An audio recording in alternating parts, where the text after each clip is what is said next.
Ingeniero Herrera, muchas gracias por su conferencia. A continuación le damos la bienvenida al ingeniero Alejandro Aroca, socio de la Sociedad Colombiana de Ingenieros, ingeniero eléctrico de la Universidad de los Andes y consultor experto en energía, con amplia trayectoria en el sector eléctrico y de servicios públicos. Es miembro de organizaciones profesionales como la IE, Uniandinos, ACIEN y la Sociedad Colombiana de Ingenieros. Actualmente el ingeniero Aroca lidera el Frente Amplio de Usuarios de Servicios Públicos del Cesar y Valledupar, promoviendo el análisis técnico y la defensa de los usuarios del sector energético. Ingeniero, bienvenido.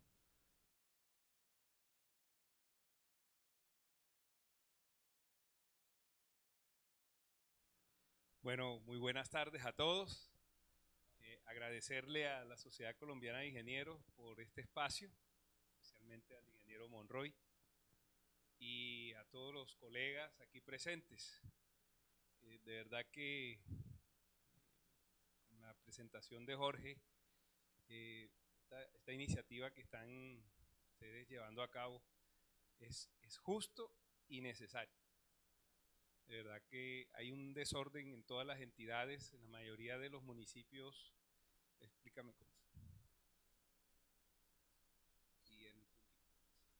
Gracias. Si nos damos cuenta, casi en todos los municipios de sexta categoría y quinta categoría, hay un desorden impresionante en las oficinas de planeación. Realmente no hay planeación. Y es oportuno, porque el éxito de la construcción, de la ejecución de un proyecto está en una buena etapa de planeación. Pero qué bueno que se haya tocado ese punto y que se esté avanzando con planeación nacional, Jorge. Tengo entendido que con el INVIAS. Ok.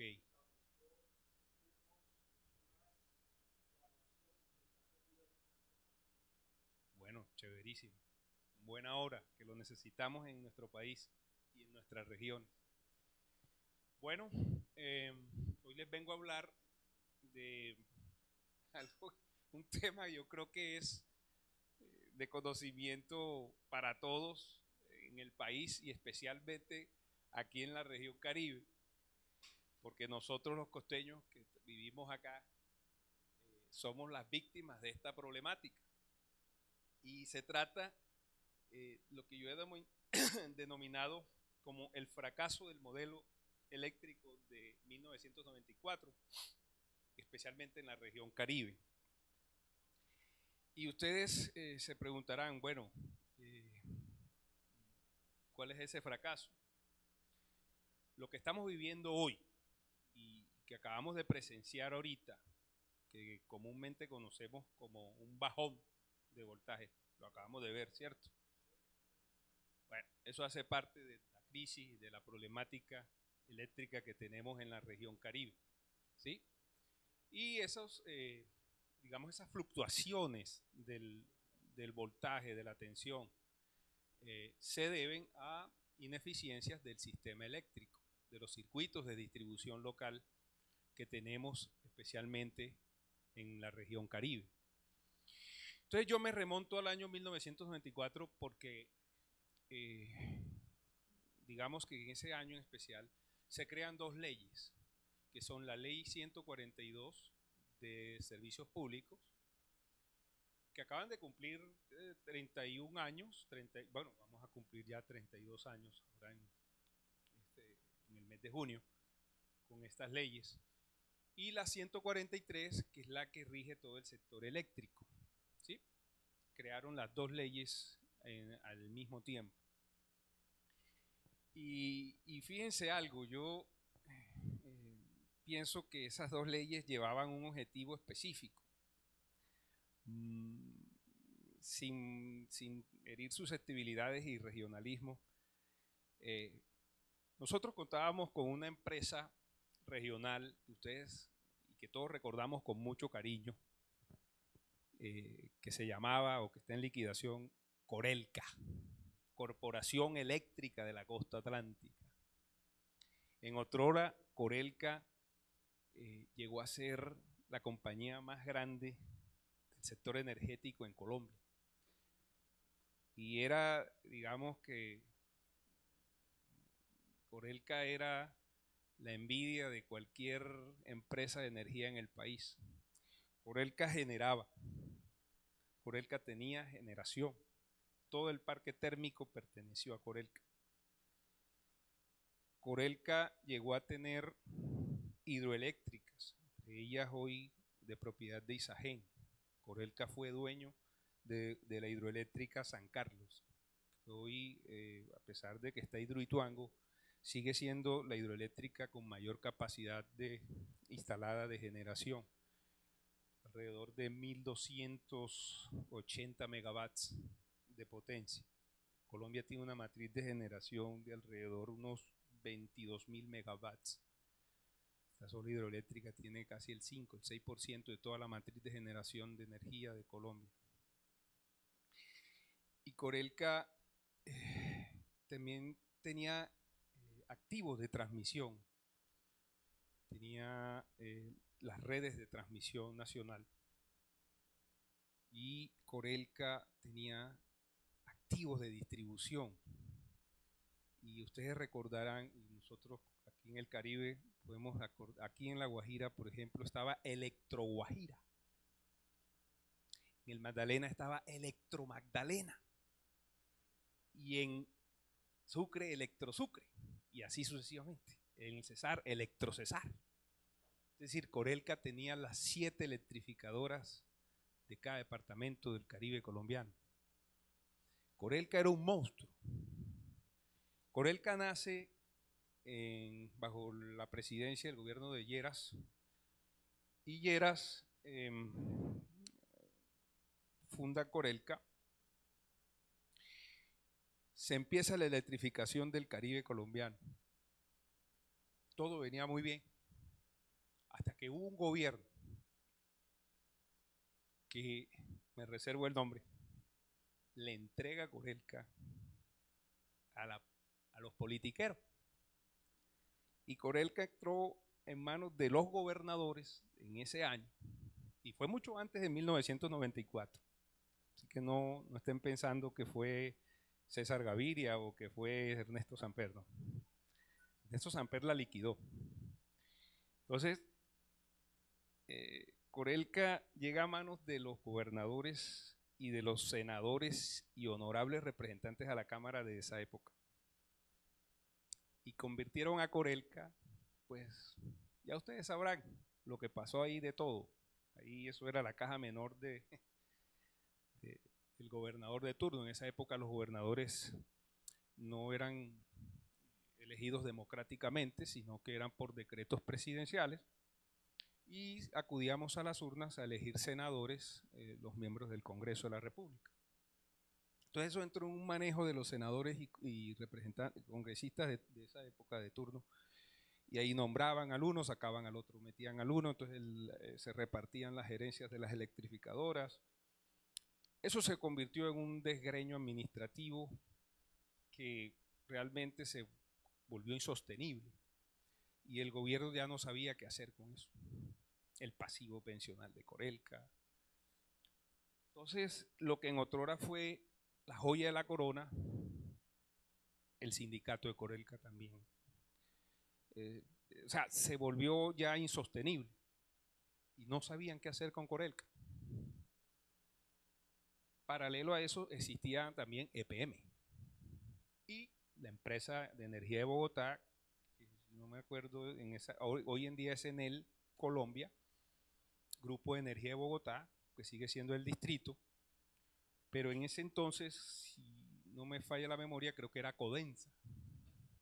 Entonces, ¿y qué hicieron?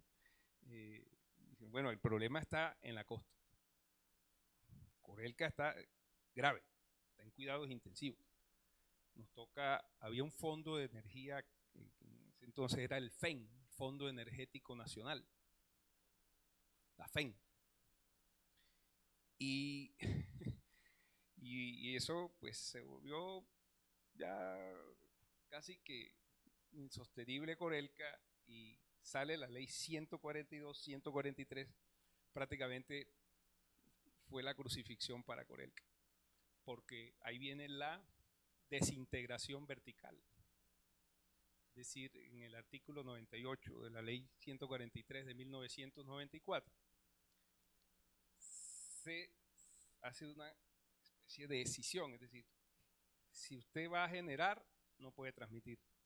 Si va a transmitir, no puede distribuir. Y separaron generación, transmisión, distribución. Y, exacto, comercialización, que estaba a cargo de las electrificadoras de la época. Pero fíjese algo interesante, que hubo una excepción. Fue EPM y Codensa, hoy Grupo de Energía de Bogotá, en Cali. Eran empresas financieramente sólidas, tenían caja y muy bien organizadas, a pesar de que EPM, 100% pública, pero del distrito de Medellín. Y ahí es donde yo hago, digamos, tomo distancia y no logro un acuerdo con la Liga Nacional de Usuarios, porque Afinia, acá en La Guajira es Aire, pero el operador de red que tenemos en el Cesar, que es Afinia, Grupo EPM, sí, ellos dicen que nosotros somos empresa pública, porque EPM es pública, claro, pero es de Medellín. Entonces ellos quieren que cojamos las regalías, ¿sí? Y les mejoremos las redes de distribución. ¿Y qué dividendos le va a dar eso al Cesar? Ninguno. Las utilidades de Afinia van a invertirse en los presupuestos de Medellín. O sea, yo admiro mucho a los paisas y a veces me da para hablar este tema porque ellos se sienten heridos cuando yo hablo así, pero yo los admiro de verdad, los admiro.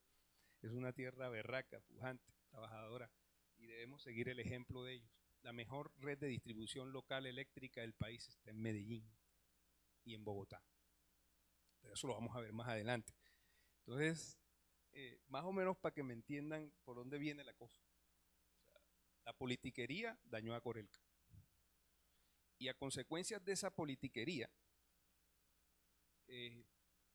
pues tuvieron que liquidarla. Entonces llegaron los españoles con Andrés Pastrana, porque Samper liquidó en el año de 1998. Oiga, y qué paradoja. Quien empezó el proceso para liquidar a Corelca fue uno de los ministros de Samper involucrado en el Miti-Miti. ¿Se acuerdan de este Rodrigo Villamizar, ministro de Minas y Energía? Y estaba de ministro de Comunicaciones el doctor Saulo Arboleda, si no me equivoco. Bueno, entonces Villamizar, pero sale del ministerio, no logra terminar, finalizando ya el último año de Ernesto Samper, que fue en el año de 1998, periodo 94-98, y llega un costeño de ministro, que es el doctor, es cartagenero, el doctor, que en paz descanse, doctor Orlando Cabrales. Y ese ministro fue el que cogió el cuchillo y le hizo la cirugía a Corelca. Pues bien, Corelca hoy en día, lo que era la generación de Corelca, es lo que le pertenece a GESELCA. GESELCA sigue siendo una empresa pública, con control del Ministerio de Hacienda. La transmisión de Corelca la tiene hoy en día, ustedes han visto la mayoría de las subestaciones de su transmisión regional, que es Transelca. Pero hoy Transelca es propiedad de ISA. ISA absorbió a... Y Transmisión Nacional de Corelca pasó a manos de ISA. Corelca era uno de los mayores accionistas de ISA. Claro, Termoguajira era de Corelca.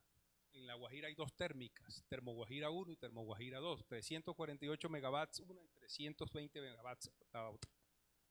Esos están en el parque térmico de generación. Y eso es de GESELCA, es a carbón. Y fíjate algo, yo critico mucho porque en el Cesar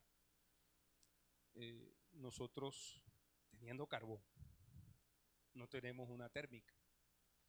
Y mi padre, que paz descanse, en vida dejó los estudios, siendo gerente de Corelca Cesar. Estoy hablando de la década de los 80. Quedaron los estudios de prefactibilidad para construir una térmica a orillas del río Magdalena en Tamalameque y otra en Puente Canoas, río Cesar, conocido como Termoluna, eso en el municipio del Paso. Y era estratégico porque el Paso es el ombligo del carbón en el Cesar, la loma, ahí casi que al lado de la loma donde están las minas. No tenemos una térmica y estamos pagando las consecuencias hoy en el Cesar por no haber construido esas térmicas. Tenemos el kilovatio hora más costoso de toda la región Caribe y del país, con tanto carbón. ¿Usted sabe cuántos kilovatios horas se pueden producir con una tonelada de carbón? ¿Y usted sabe cuánto vale una tonelada de carbón? Una tonelada de carbón se está vendiendo en los precios del mercado internacional alrededor de unos 80, 100 dólares. Pueden ser 400.000 pesos. Y con una tonelada de carbón térmico de las minas del Cesar, usted puede producir 2.000 kilovatios hora de electricidad en una térmica. ¿A cómo nos venden el kilovatio hora de electricidad en nuestros hogares aquí? Allá está 1.000 y pico. Es decir, exacto, si usted hace el cálculo, 2 millones de pesos, ¿sí? Y vende a 400, la diferencia es abismal, 5 veces. Pero esas son las paradojas de la vida, ¿no? Bueno, entonces crean este modelo eléctrico en el año 1994. Está, digamos, ya la pista lista para salir del otrora Corelca. Y aquí vemos algo. La región con mayor potencial energético de Colombia y es la que tiene las mayores tarifas de electricidad del país. Esto lo ve un extranjero en otro país, un país desarrollado, pero eso ¿cómo es posible? Entonces, mire, la pobreza energética. Colombia tiene un 16.9% de su población en pobreza energética. ¿Y qué es la pobreza energética? La pobreza energética es un indicador que lo hace, es un informe, el índice multidimensional de pobreza energética, el INPE, el último es del año 2024. Es un informe que elabora la empresa Promigas basado en unos indicadores del NANE. ¿Y cuáles son esos indicadores? Entonces miden cobertura de electricidad, miden cobertura los energéticos con la cual cocinan, preparan los alimentos, o sea, gas natural, gas propano o con electricidad. Entonces son varios indicadores que ellos tienen en cuenta al elaborar ese informe. ¿Sí? Entonces miden si hay electricidad, si hay gas, inclusive miden también si hay internet. Entonces sacan unos promedios y la capacidad de pago también del usuario, es decir, de la familia, si puede pagar el recibo de la energía. Entonces, en muchos países miden la pobreza energética acorde a la capacidad de pago, es decir, si usted supera el 10%, sí, en pagar el recibo de la luz de sus ingresos, usted está en pobreza energética. Pero es un indicador que lo toman como referente en otros países. Aquí hace parte de todo el indicador que toma Promigas para hacer el informe, con estudios del DANE. Entonces, imagínense si aquí midiéramos la pobreza energética, como yo le dije a un colega, le dije, oye, ¿tú te imaginas donde nosotros hiciéramos una medición nada más que de un indicador como lo miden en Europa o en otros países del mundo, la pobreza energética, de que basado en los ingresos revisemos cuánto le llega el recibo? ¿Será que los hogares en el Caribe no superan el 10% de los ingresos para pagar el recibo de la luz? Yo creo que aquí estaría casi que la mitad o más de la mitad de la población del Caribe en esa situación. Pero bueno, el indicador oficial que tenemos en Colombia es ese, y es el 16.9% nacional. Pero oigan esto, estamos en el departamento que es el cuarto departamento de Colombia con mayor pobreza energética, que es La Guajira. Pero no es posible. Si en La Guajira hay gas, en La Guajira hay sol.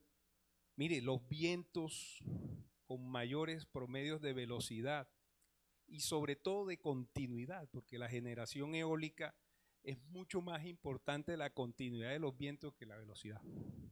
Están aquí, allá arriba, en la Alta Guajira. Y qué ironía, ¿no? Qué paradoja. Este es el departamento más pobre energéticamente del Caribe y el cuarto departamento con mayor pobreza energética de Colombia, con un 65% de toda su población en condición de pobreza energética.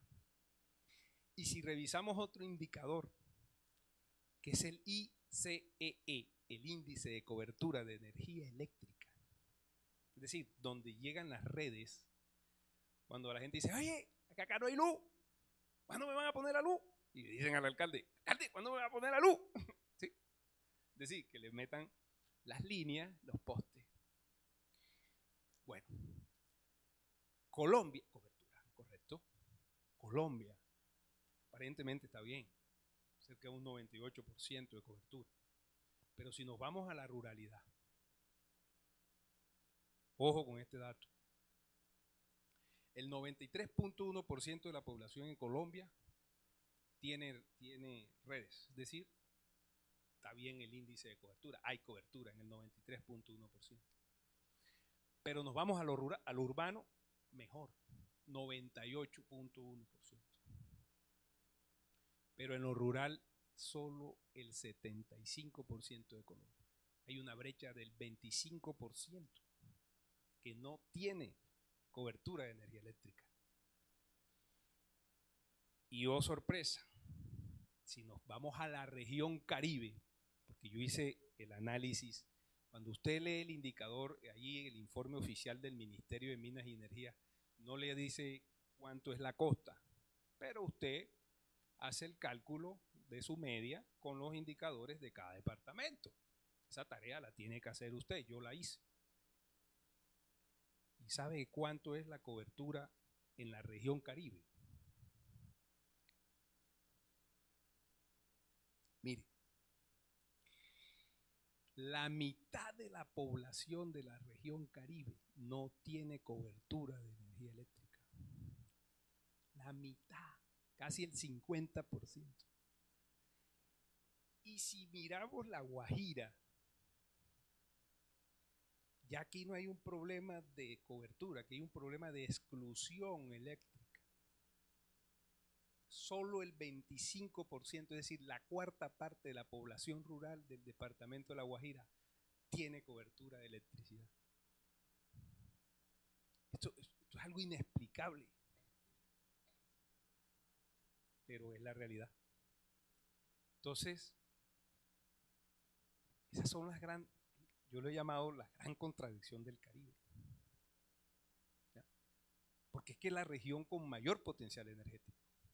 Nosotros tenemos un promedio de generación solar. ¿Cómo se mide? Porque escuchamos en la calle, no, que voy a poner paneles, no, que los paneles. Y uno dice, no sabe ni qué está hablando. Un panel solar